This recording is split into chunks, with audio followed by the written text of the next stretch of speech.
So, andito po tayo ngayon sa sheep farm ni Sir Junel Aquino. Andito po tayo sa Malaya, Pinamalay na sir. So, si sir ay isang millennial farmer din. 26 years old. At kagaya ko, siya din ay into farming. Itong tupa na nakikita nyo dito sa likuran ay dyan natin nakuha o nabili yung ating tupa. Ano sir? So sir, paano ba nag-start yung pag-alaga nyo ng tupa? Nag-start kami 2015. 2015. So marami din kaming kambing noon. Buhay pa ng mga Ibig sabihin sir, ano, kambing kayo nag-start? kambing. Dami kaming kambing na nasa 250. 250?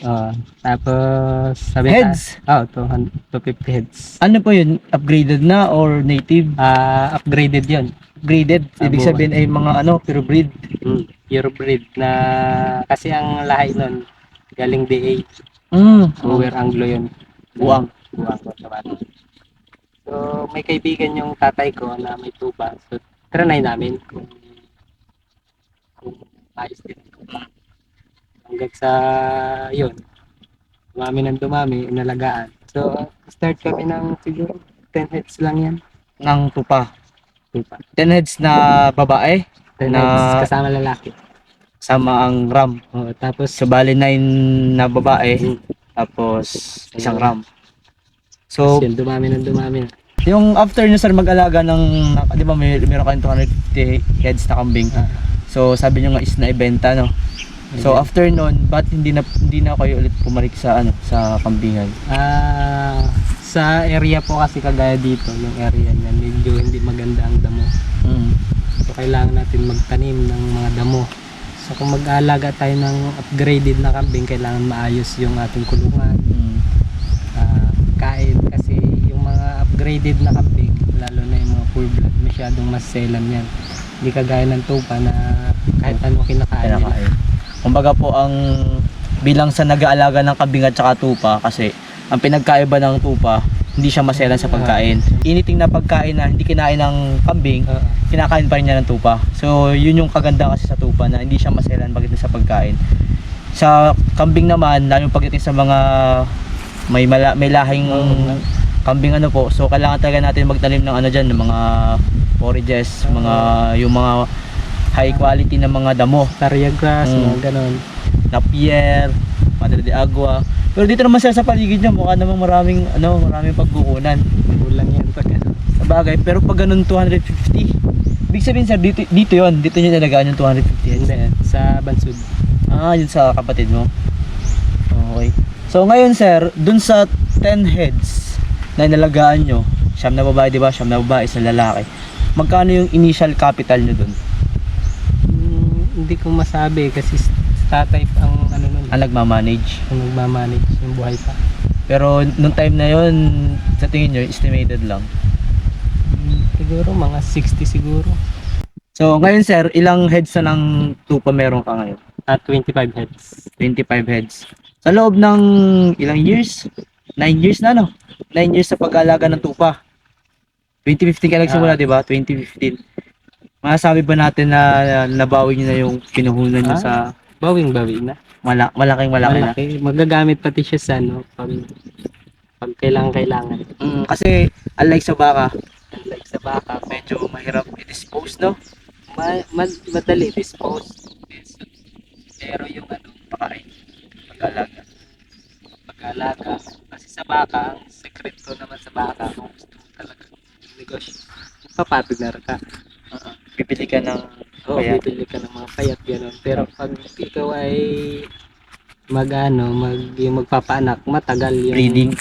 breeding. Matagal ang panahon bago mo makuha yung ROI. ROI mo. Hindi kagaya sa tupa, tatalunin siya kung mag-breeding ka ng baka, tatalunin siya ng tupa. Kasi ang tupa, sa iyong experiencer, sa ilang beses ba nanganganak ang tupa? Isang taon? Sa 2 taon, 3. lang. Oo. Parang sa rin pala yan, sa kambing din, 6 Pero doon sa napapansin ko lang doon sa kambing ko kasi sa tupa ko, ang bilis nila. After nila mga anak, mga ilang lang, nagpapasampa na ulit. Pag maganda yung kanilang pagkain, Ibig sabihin nasa yan, sa environment din. sa katawan, kung paano mo pinapakain, yung mga binibigay mong pagkain. Kasi syempre, makita naman natin yan kapag ang kambing is payat, kahit yun isang pa, hindi niya mabubuntis. Ah. Kaya kailangan pa rin yung katawan ay dapat ay tawag dito, kondisyon. Para sa tao lang din. Dahil nga nabanggit nyo kanila na na may kita sa pag-alaga ng tupa. Yan, isasuggest mo ba sa ating mga viewers na pwede rin silang kumita sa pag-aalaga ng tupa? Ang may sasuggest ko sa mga viewers, kung mag-aalaga sila ng mga ruminant na hayop, kailangan nilang munang pag-aralan. Tama. Baka Overhype, overhype. May sobrang excited, hindi nila na alagaan. So baaring mamatay yung hayop. So, kung magninegosyo naman sila about sa mga hayop, hindi natin maiwasang mamatayan ng hayop. Tama. Kaya kung halimbawa 5 yung binili mo, namatay yung 3, it's okay lang yun.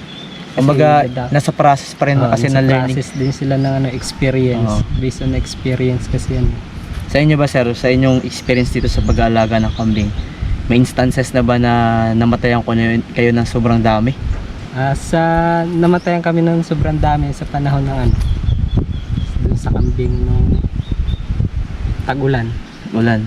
Tapos di ba may nabanggit ka rin sa akin dati na namatayan ka ng tupa dahil may mga pag-alaga na dito mga aso. Mga aso lang naman pag aso sa mga ahas pag nakagat sila yan. Kasi di ba sabi mo nga, kasi yung tupa, pag nag-alaga tayo ng tupa, ang tupa kasi ay hindi lumalaban, Di ba kapag hindi sila marunong mag-ingay, kapag sila, pag nilalapan na sila, aso, hindi sila nag-iingay. Kaya pag nilapa sila, hindi mo mamalayan na nilalapa na yung tupa mo. Ganun kasi yung ugali ng tupa, kaya kapag mag-aalaga talaga ng tupa, kailangan nakabantay ka sa kanila, Tapos aralin mo din, baka malugi, gano'n.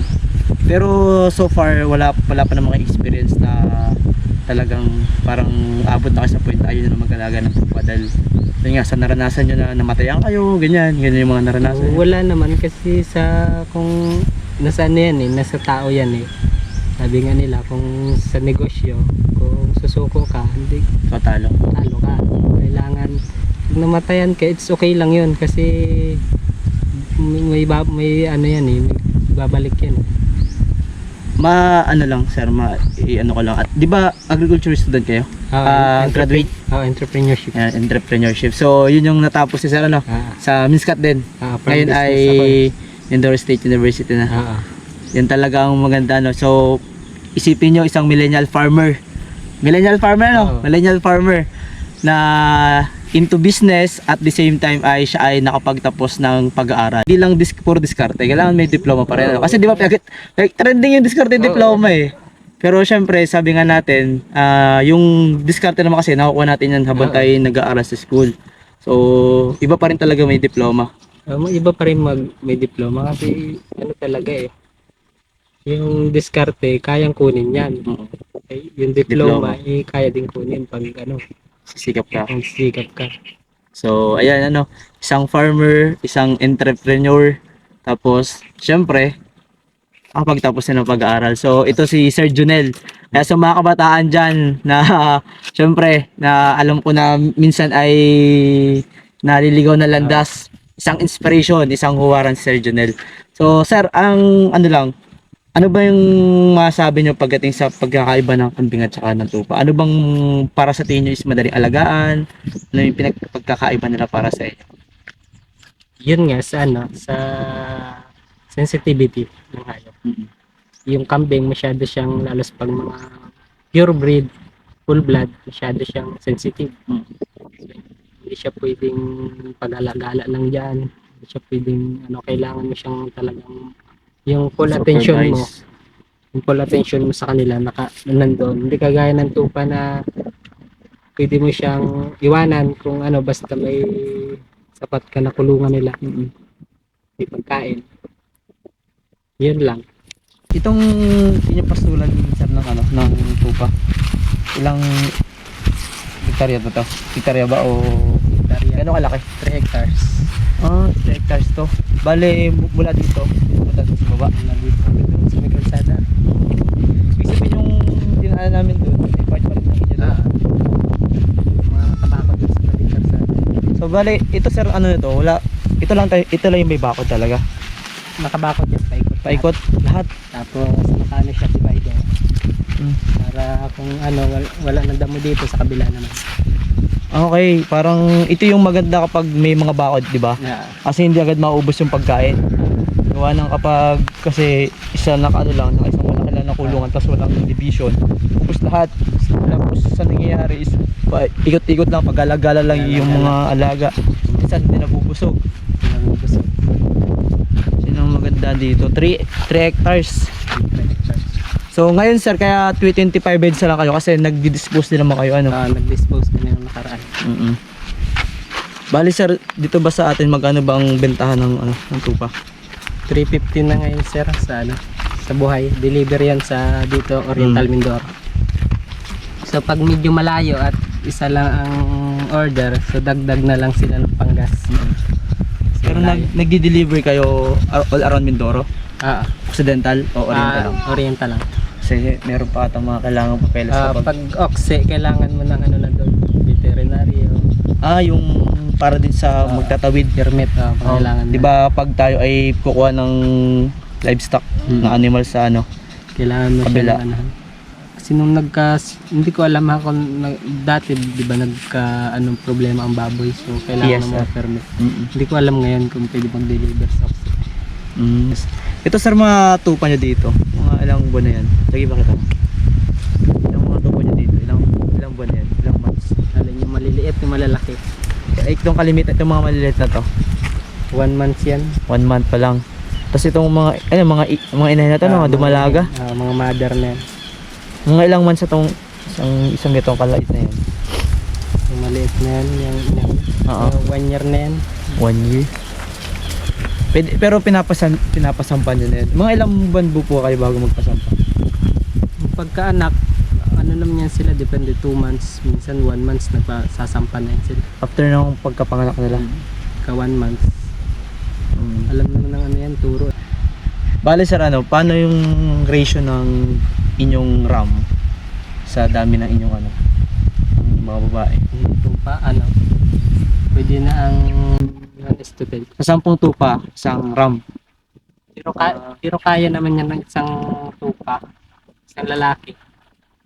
Sa 25 Diba, ilan to lahat? 25 sila. So 24 babae. Ay, yung mga anak kasama nito sa 25 na yan. Ibig sabihin, lahat yung mga anak nyo ngayon, mga babae lahat yan. May 3 lalaki. 3 lalaki. Mas nakaraan, ang dami sa 14 ang nilabas nyo?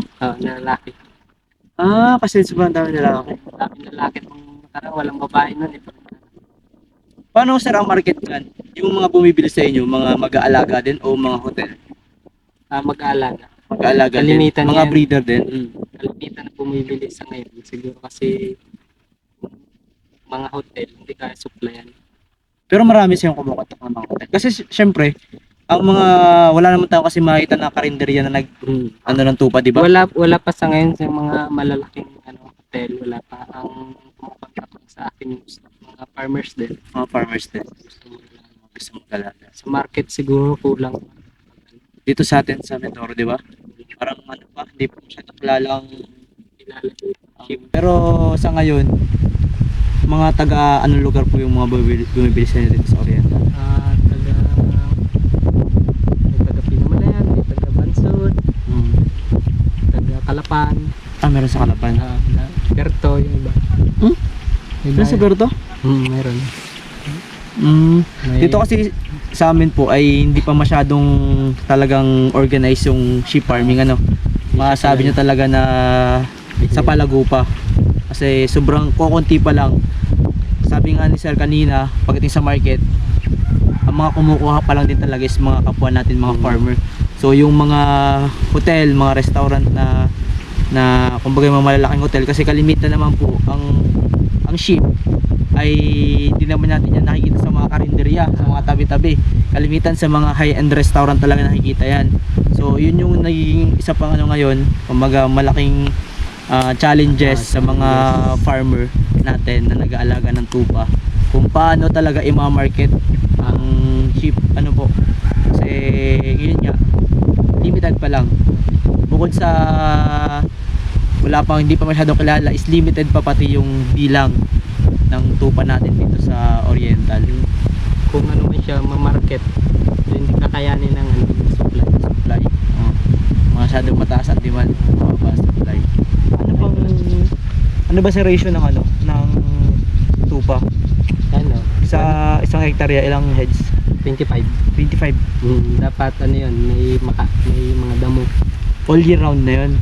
Oo, dapat ano yun, dapat O yung Ano 1 siya? hectares na yun, may partition ba din? may partition pa rin.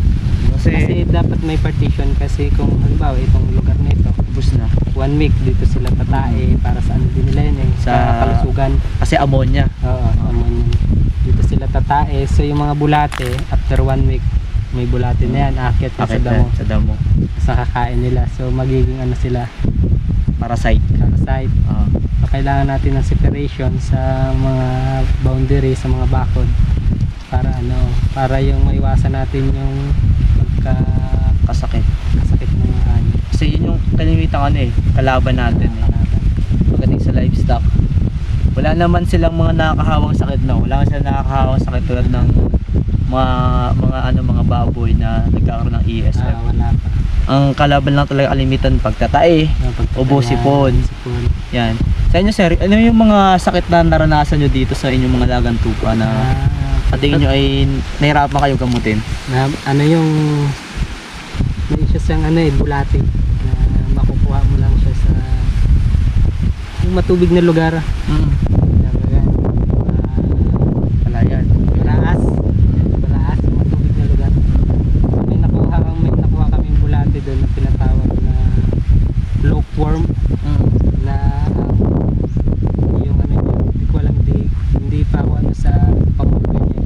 Nag-search ako sa internet, ang pamorga niya ay sa ibang bansa pa manggagaling. Wala dito sa atin sa Pilipinas. Wala pa sa Pilipinas. So yun lang ang ano ko na mahirap siyang puksain gawa ng yung bulate niya. Wala sa ano, di ba sa parts ng hayop, andun siya sa binubong kung tawagin. Andun siya. So kalimitan sir, ano bang ginagamit yung pampurga? Sa ngayon ang oral pa rin kami. Oral. Pero pag yung may kuto kasi siya, nagkakakuto din siya pag ano, parang kuto ng manok, hindi ko alam kung tawag sa kuto na yun. So nag-ano kami, ivermectin. Nagaturok. Kasi, pero naniniwala ba kayo dun sir sa ano? Dun sa halimbawa ay, kung isang purga lang yung ibibigay mo, kumbaga may immune yung parasite o yung bulate sa tiyan. Kasi marami kasing nagsasabi nun sa ano natin, mga viewers din natin na dapat daw isa lang na ano, dapat ay hindi lang isa pa lang pampurga yung gamitin natin.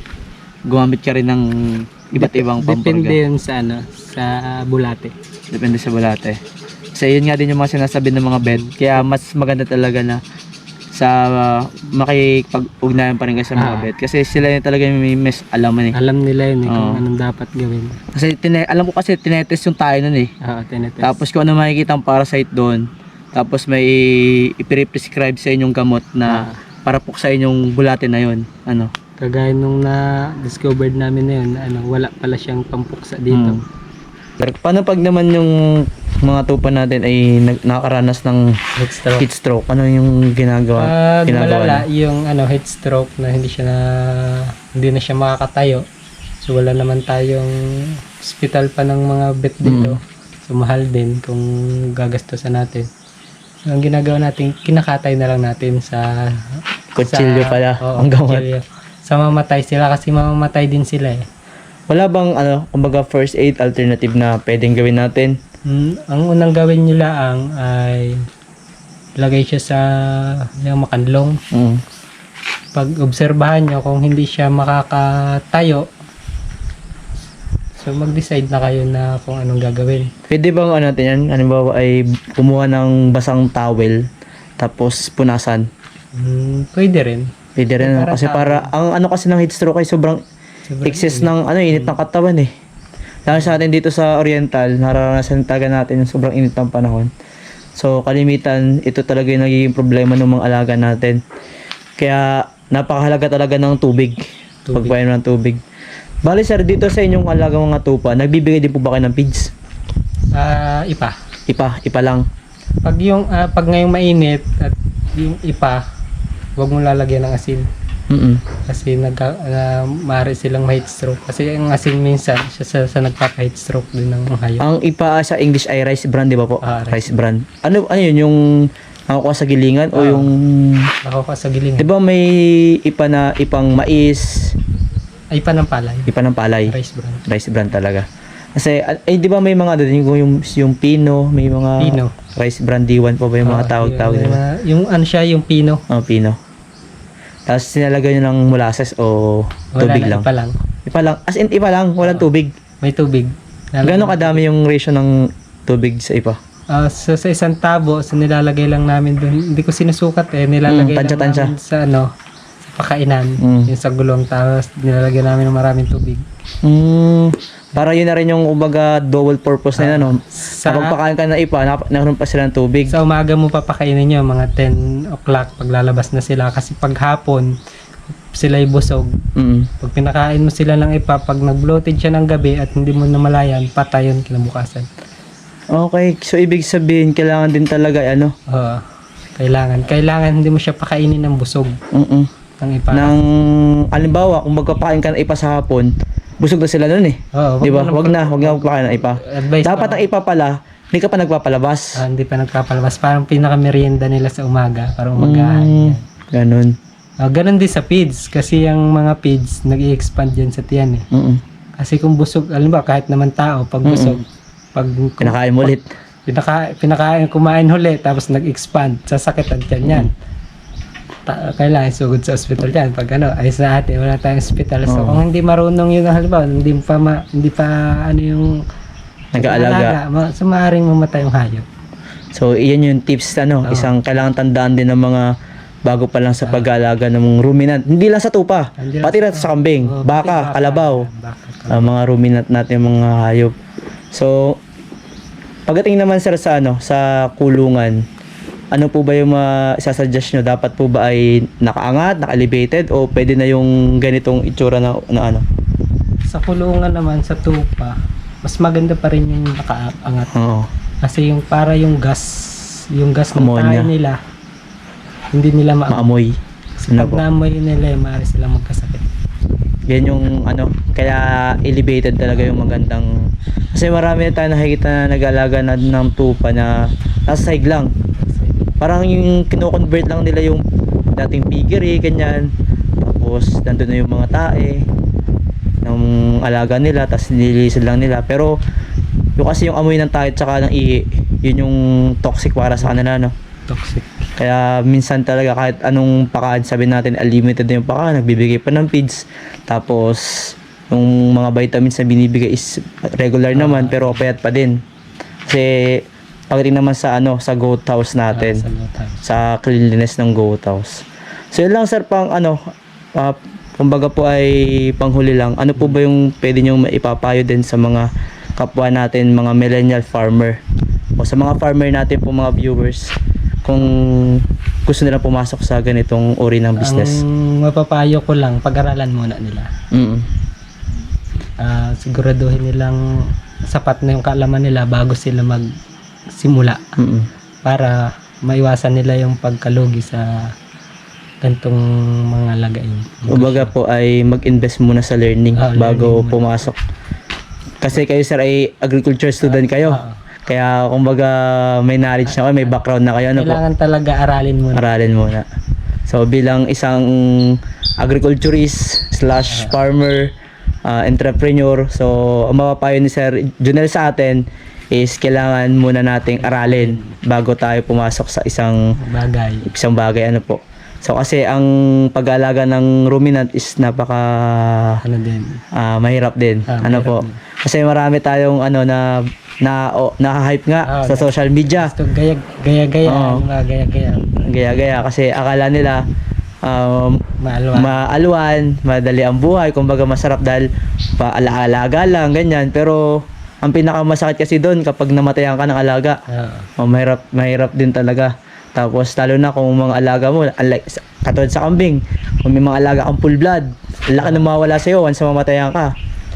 Tapos kailangan din nila yung masaya sila dun sa ginagawa nila, kasi kung hindi sila masaya dun sa ginagawa nila, mari nilang mapabayaan. Dapat talaga is Oo. passion mo. Passion. Bukod sa gusto mo, passion Passion. mo pa. Yun ang gawin nila para makapag-angat. Kasi pag hindi mo gusto, mahirap eh. Diba, gusto lang ng tatay mo, nanay mo, talaga. Kaya pagdating naman sir sa halimbawa ay nasa ibang bansa, ganyan, kasi marami din po tayong viewers na OFW. Ano po yung pwede nyo rin kaya maipayo sa kanila? Sa ibang bansa. Na gustong mag-alaga din ng ganitong uri ng hayop. Sa ibang bansa, naman, halimbawa magpapaalaga sila ng hayop. Kasi may mga client ako na nasa ibang bansa sila, mga OFW. So hindi pa rin, yung sabi ko nga, pag hindi mo gusto, mapapabayaan. Halimbawa, ikaw yung may gusto. Tapos, Taga-alaga mo, hindi naman gusto. So, maaari kang mamatay kasi kalimitan naman naging client ko na OFW. Tatanong sa akin bakit daw yung matukan nila namatay, ganyan. Tinatanong kung bakit, ganun daw nangyari. So, hindi pa rin nila yun nga, sabi ko, kailangan mo nang aralin bago pumasok sa ganong Aral pa rin talaga. aralin pa talaga. Kung iba ang mag-aalaga, so kailangan nung mag-aalaga, Mag-aral siya. aralin yung produkto. Marami naman pong ino-offer sa atin ng Department of Agriculture na mga training. May mga webinar, may mga seminar. Tanong lang po kayo sa mga local sa YouTube meron. YouTube. Napakadali manood kahit saan. Manood ka lang, search kung talagang gusto mo pag-aralan. Isang hayop. Ako po sa YouTube lang din ako. Basa-basa ng mga article. Gaya ng crayfish. Mga crayfish. Kung nasa process pa rin ng pag-aaral. Po. So ayan sir, maraming salamat po sa inyong pagbabahagi na inyong karanasan regarding sa pag-aalaga ng tupa, kambing. So marami kami natutunan. Yan sir. Maraming salamat po. At sana ay next time makabalik tayo dito sa farm ni sir para tayo muli ay makabili ng panibagong pandagdag sa ating mga alagang tupa. Ano sir? Okay. So yun lang po at maraming salamat muli po sa inyo. Maraming salamat din. Yan. Kaya this is your Millennial Farmer, ang Hilawan Adventure. At hanggang sa muli, paalam.